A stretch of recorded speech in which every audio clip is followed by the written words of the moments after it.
Welcome back. It is Tuesday, so that means we get to check in with the Unconventional Dietitian, Daphne Olivier. Daphne, thank you so much for joining us virtually today.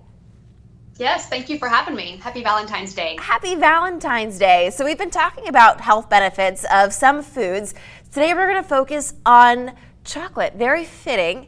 So can we eat as much chocolate as we want on Valentine's Day? That's a good question.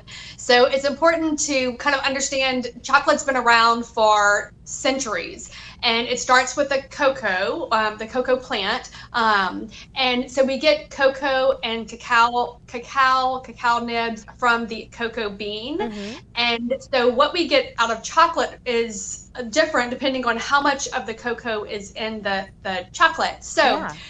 usually you have the cocoa, which is very, very high in antioxidants. So there's a lot of health benefits for that. But depending on how we mix it with sugar or a sugar substitute and milk will depend on how much fat and how much sugar is in it. So the cocoa is always good. So the darker the cocoa or the darker the chocolate that you can tolerate, the best it is for your health because you get those antioxidant properties.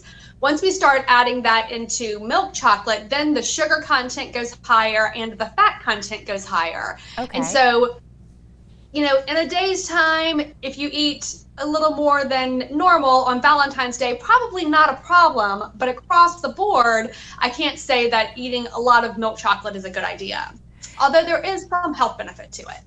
I love that we're talking about chocolate today because if you go down the candy aisle in the grocery store, you see like all of the different percentages of the cocoa that's in the dark chocolate. Is there a range that we should shoot for?